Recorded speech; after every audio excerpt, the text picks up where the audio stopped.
Hello everyone, Paige here today, and I just wanted to do a video that I've been thinking about for a while actually, and it's sort of detailing the application process for the Cultural Representative Programme. So for those of you who don't know, the Cultural Representative Programme is at Walt Disney World in Epcot in the World Showcase, and they take people from the different countries around the world to come and work in either merchandise or food and beverage roles. And I'm lucky enough to have got through, and I'm obviously going to be working in the UK pavilion. I'm going to be in merchandise. So I kind of thought I'd go through the process, because I know that when I was applying, I looked up on YouTube loads of videos. So I kind of watched a few different ones. So I suppose this is just another one that you could watch if you're wanting to have any extra information. I am going to try and go into as much detail as possible.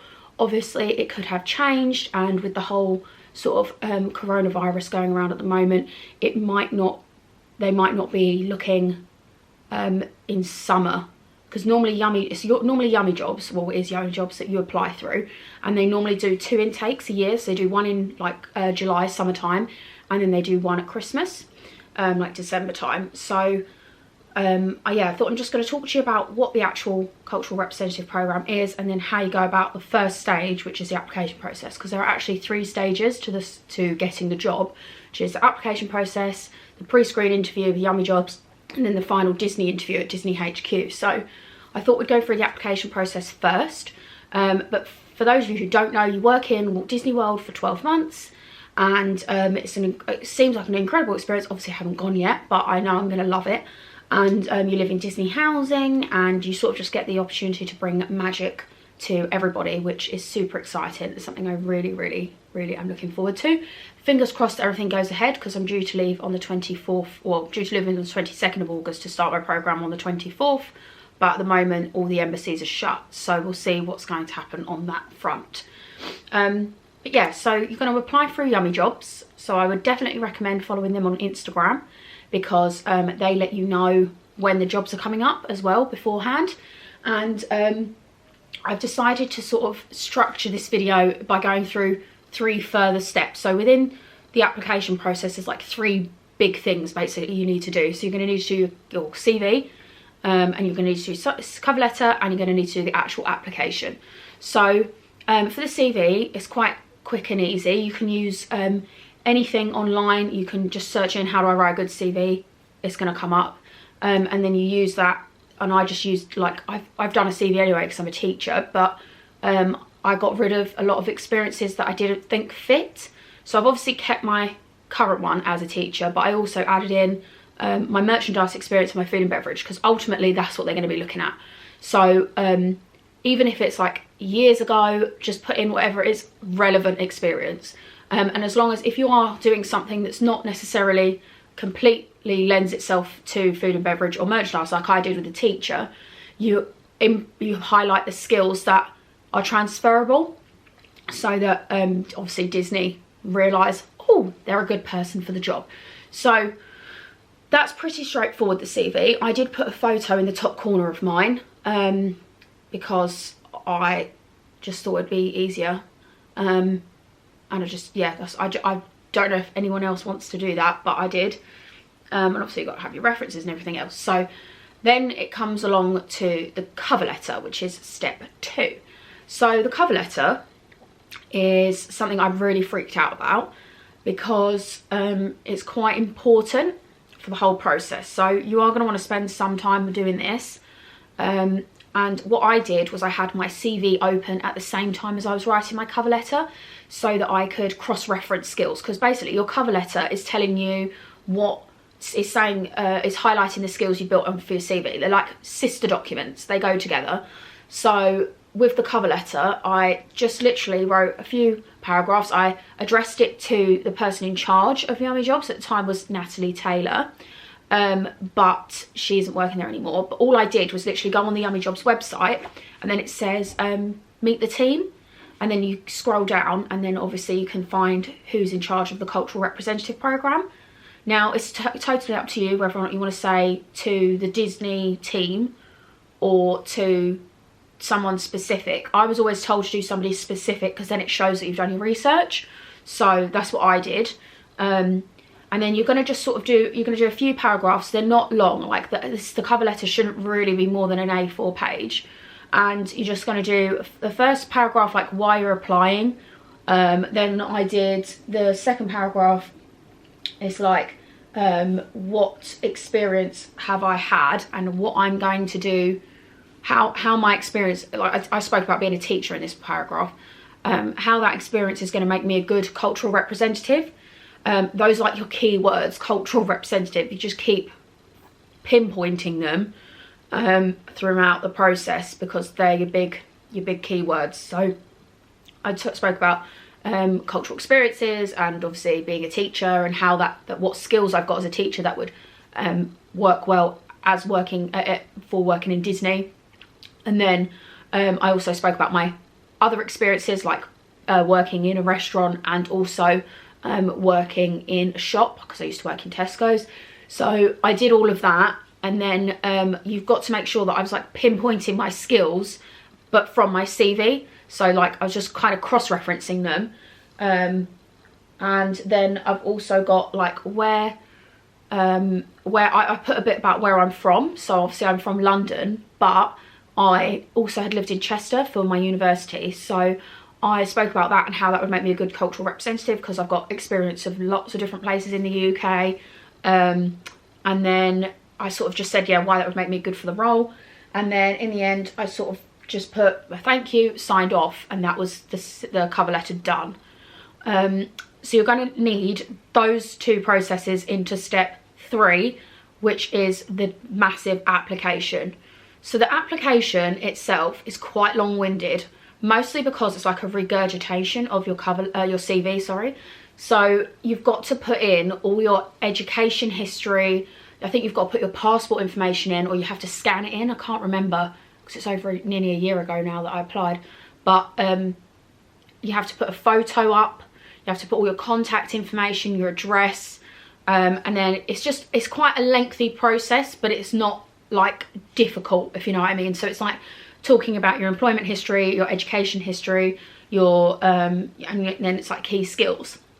And you've obviously got to upload your CV and your cover letter to that document as well on Yummy Jobs' website. So it doesn't take that long, but then they have 2 main questions at the bottom which you have to answer. And one, the questions, again, these might be different for the next round of applicants. I apologise if they are, but I reckon they'll probably be relatively similar. But we've got one which is why do you value cultural interaction?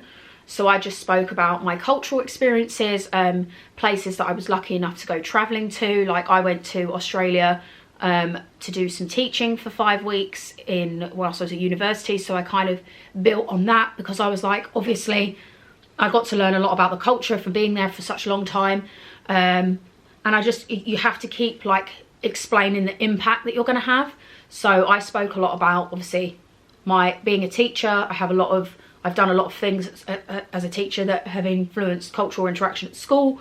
So I spoke about that. And then it's not very long either. I think it had a character limit of 250 or 500. I can't remember, but it was not long at all.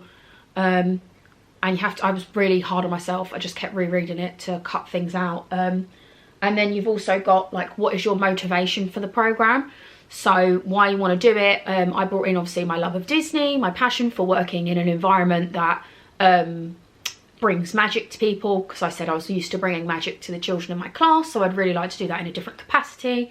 And it's just, you can write whatever as long as you answer the question.